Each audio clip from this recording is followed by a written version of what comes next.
సింహం మళ్లీ రాజుకుంటోంది. రేపటి నుంచి కాపు ఉద్యమ నేత ముద్రగడ పద్మనాభం పాదయాత్రకు సిద్ధం కావడంతో వాతావరణం అంతా వేడెక్కిపోయింది. ముద్రగడ ఇంటి చుట్టూ భారీగా పోలీసులు మోహరించారు.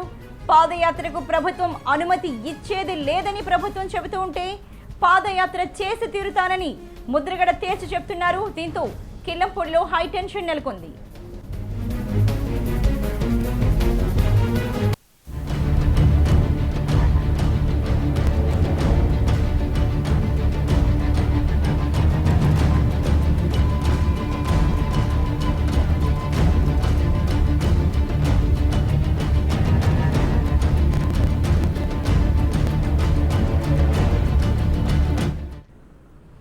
ఇదిలా ఉంటే మరోపక్క ముద్రగడ పాదయాత్రకు ఎలాంటి అనుమతి ఇవ్వొద్దంటూ మేడ శ్రీనివాస్ అనే వ్యక్తి కోర్టును ఆశ్రయించారు. ఈ పిటిషన్ను విచారణకు స్వీకరించిన కోర్టు పాదయాత్ర సందర్భంగా ఎలాంటి చర్యలు తీసుకుంటున్నారని ప్రభుత్వాన్ని ప్రశ్నించింది. అనంతరం విచారణను మధ్యాహ్నానికి వాయిదా వేసింది.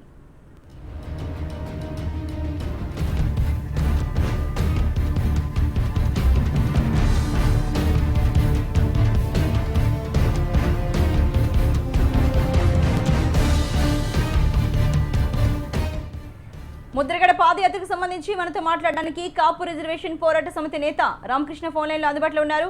రామకృష్ణ గారు నమస్తే అండి. నమస్కారం. చెప్పండి. మరి ముద్రగడ పాదయాత్రపై హైకోర్టులో పిటిషన్ దాఖలు చేశారు. మరి దీనిపై మీరు ఏమంటారు? సార్, ప్రజాస్వామ్యయుతంగా మేము గాంధీ మార్గంలో ఈ సత్యాగ్రహ యాత్ర మేము చేస్తున్నాం. ఇది మేము ఇప్పటికే అన్ని ఏర్పాట్లు పూర్తి చేసుకున్నాం. షెడ్యూల్ కూడా ఆల్రెడీ అధికారులందరికీ కూడా ఇవ్వడం జరిగింది. ఏమండి, మేము గాంధీ మార్గంలో సత్యాగ్రహ యాత్రగానే మేము పరిగణ తీసుకుని ఎవరిని ఇబ్బంది లేకుండా, ఏ కులాలకి ఇబ్బంది లేకుండా, ప్రభుత్వ ఆస్తులకు కానీ ప్రైవేట్ ఆస్తులకు కానీ ఏమీ నష్టం లేకుండా ఇవన్నీ కూడా పెట్టడం జరిగింది.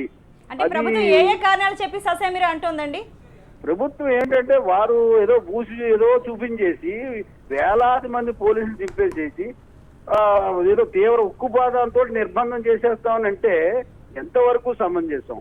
వారు ఇచ్చిన హామీ ఇది. ముఖ్యమంత్రి చంద్రబాబు నాయుడు గారు మేనిఫెస్టోలో చెప్పిన హామీ, పాదయాత్రలో చెప్పిన హామీ, పెద్దలు పద్మనాభం గారు అమర నిరాహార దీక్ష విరమింపు చేసినప్పుడు ఆగస్టు లోపల రిపోర్ట్ సబ్మిట్ చేస్తానని చెప్పిన మాట. ఆ మాట ఆగస్టు అయిపోయింది, సెప్టెంబర్ అయిపోయింది, అక్టోబర్ అయిపోయింది, నవంబర్కి వచ్చాం. ఇన్ని నెలలు వారు చెప్పింది ఆ ఇచ్చిన హామీని అమలు చేయమని మేము కోరుతున్నాం. అది కూడా శాంతియుతంగా గాంధీ మార్గంలో మేము చేస్తున్నాం. అంటే అప్పుడు చూసుకుంటే తుని ఘటన జరిగింది, ముద్రగడను చాలా రోజుల పాటు హౌస్ అరెస్ట్ చేశారు, చాలా తీవ్రమైన ఘటనలు జరిగాయి కదా, వాటిని ఆలోచించాలా అంటుంది అనుకోవచ్చు ప్రభుత్వం. ఒకవేళ అరెస్ట్, ఇప్పుడు మేము శాంతియుతంగా చేసిన అరెస్ట్ ఏదైనా గంటలు సంఘటనలు జరిగితే అది ఎలాగా ఆల్రెడీ మా మీద బైండర్ అవుతుంది. అది దాని గురించి ఒకవేళ మేము పర్మిషన్ పెట్టినా అదే కారణం, పర్మిషన్ పెట్టకపోయినా డెఫినెట్ గా అదే మా మీద బైండర్ అవుతుంది. దాని గురించి ప్రభుత్వం వేరేగా ఆలోచించవలసిన అవసరం ఏమీ లేదు.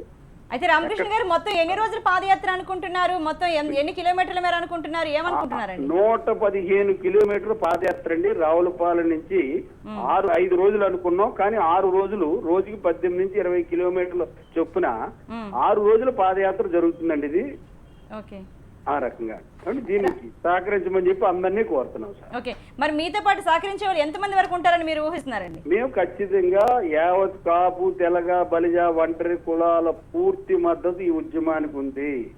ప్రభుత్వం ఎన్ని అడ్డంకులు పెట్టినా ఇవాళ యుద్ధ వాతావరణం ఈస్ట్ గోదావరిలో వేలాది మంది పోలీసుల్ని, ట్యాంకులు, గేంకులు ఎప్పుడు మేము చూడలేనటువంటి అత్యాధునిక ఆయుధాలతోటి కాపు, తెలగ, బలిజ, ఒంటరి కులాల మీద యుద్ధం ప్రకటించినట్టుగా ఇవాళ ఈస్ట్ గోదావరి అంతా యుద్ధ వాతావరణాన్ని ప్రభుత్వం క్రియేట్ చేసింది. ఇప్పుడు చూసుకుంటే వివిధ రాజకీయ పార్టీలు ప్రతిసారి ఓటు బ్యాంకుగానే మార్చుకుంటున్నాయి తప్పించి ఎప్పుడు ఏ రకమైన హామీ, నిర్దిష్టమైన హామీని ఇవ్వలేకపోతున్నాయని చెప్తున్నారు కదా. ఖచ్చితంగా చెప్తున్నాం సార్. మేము వారు ఇచ్చిన హామీని అమలు చేయమంటానికి ఈ రకమైన ఇంత యుద్ధం చేయడం, మా జాతి మీద ఇంత యుద్ధం చేయడం అనేది మేము బాధపడుతున్నాం, ఖండిస్తున్నాం. వాళ్ళు కూడా పాదయాత్రలు చేస్తున్నారు, వారు ఇవాళ జన చైతన్య యాత్రలు చేస్తున్నారు. ఇవాళ ప్రతి గ్రామంలో 144 సెక్షన్ అమల్లో ఉండగా జన చైతన్య యాత్రలు వాళ్ళకు సంబంధించినట్టు వాళ్ళు ఎందుకు చేస్తున్నారు? సెక్షన్ 30 అమల్లో ఉండగా వాళ్ళు ఎందుకు చేస్తున్నారు? ఇవాళ ఈ గడప గడికి మిగతా పార్టీలు చేసుకుంటున్నారు, వామపక్షాలు చేసుకుంటున్నారు, అన్ని పార్టీల వాళ్ళు చేసుకుంటున్నారు. మేము శాంతియుతంగా గాంధీ మార్గంలో చేస్తానంటే మా మీద మాత్రం ఉక్కుపాదంతో పోలీసులు అందరినీ పెట్టి వేలాది మంది పోలీసులు తరలించి ఇంత ఏదో ఒక యుద్ధం, ఒక జాతి మీద యుద్ధం ప్రకటించినట్టుగా చేస్తున్నారంటే మరి ఇంతకు ఈ ముందు జాతి చూస్తే మీద ముద్రగడ ప్రభుత్వం ఆరోగ్యం మరి సహకరించలేదు, అప్పుడు ఆయన నిరాహార దీక్ష అవన్నీ చేసినప్పుడు మరి 6 రోజుల పాదయాత్రకు ఆయన ఆరోగ్యం సహకరిస్తుంది అనుకోవచ్చా? ఈ జాతి మీద ఉన్న అభిమానమే నడిపిస్తుంది సార్, ఆ లక్ష్యమే నడిపిస్తుంది మమ్మల్ని. ఓకే ఓకే అండి, థ్యాంక్ యూ వెరీ మచ్ అండి రామకృష్ణ గారు, ఫోన్ లైన్లో వచ్చింది. అయితే ముద్రగడ పాదయాత్రకు అనుమతి ఇవ్వద్దని హైకోర్టులో పిటిషన్ దాఖలైంది. పూర్తి వివరాలు మా ప్రతినిధి సందీప్ అందిస్తారు. సందీప్, మరి ముద్రగడ పాదయాత్రకు సంబంధించి హైకోర్టులో దాఖలైన పిటిషన్ వివరాలు ఎలా ఉన్నాయి, ఏమని చెప్తోంది హైకోర్టు? మొత్తానికి 150కి 1:50 మరొకసారి ప్రభుత్వ వివరణ విద్దామని చెప్తుంది. ఇప్పుడు ఇదే కీలకమయ్యే అవకాశం కూడా ఉంది. ఎందుకంటే సెక్షన్ 30 అమల్లో ఉందంటూ ఏది ప్రభుత్వం హైకోర్టుకు తెలిపింది. అయితే మరి పాదయాత్రకు సంబంధించి మీరు ఎలాంటి నిర్ణయం తీసుకున్నారో అన్న ప్రశ్నకు ప్రస్తుతానికి సెక్షన్ 30 అయితే అమల్లో ఉంది. పాదయాత్రకు సంబంధించి ఇంకా మాకు కాస్త గడువు కావాలని కోరడంతో మొత్తానికి అయితే 150కి వాయిదా వేసింది. అయితే ప్రజాస్వామ్యంలో ఎవరైనా ఏదైనా నిరసన వ్యక్తం చేసుకోవచ్చు, అది ఆ చట్టానికి లోబడే ఉంటుంది. ఈ విషయంలో ముద్రగడకు సంబంధించి కూడా అదే విధంగా ఉంటున్నట్టు ఇటు మరికొంతమంది వాదించారు. మొత్తానికి 2 గంటలకు దీనిపైన పూర్తి స్థాయిలో క్లారిటీ ఇచ్చే అవకాశం ఉంది. ప్రభుత్వ నిర్ణయం అంటే ఇప్పటివరకైతే అనుమతి లేదు, మరి ఇప్పుడు మరి కాసేపట్లో పూర్తి స్థాయిలో ఈ ఎంక్వైరీ చేసి వివరణ ఇస్తామని తెలపడంతో ఈ 2 గంటలకు ప్రభుత్వం చెప్పుకున్న వివరణ కీలకం కానుంది. అయితే హైకోర్టు ఒక వ్యాఖ్య కూడా చేసింది. ప్రైమరీ రెస్పాన్సిబిలిటీ అంటే ప్రాథమిక బాధ్యత కూడా అనుమతి ఇవ్వడం ఇవ్వకపోవడం అనే దాన్ని ప్రభుత్వం పైన ఆధారపడి ఉంటుంది. కానీ ప్రభుత్వం వద్దే ఇప్పుడు వివరణ లేకపోవడము ఆశ్చర్యకరంగా ఉంది చెప్పడంతో 2 గంటలకు వివరిస్తామని ఇటు ప్రభుత్వ న్యాయవాది తెలిపారు. మొత్తానికి 2 గంటలకు ఇది క్లారిటీ వస్తుంది. Right, thank you very much Sandeep.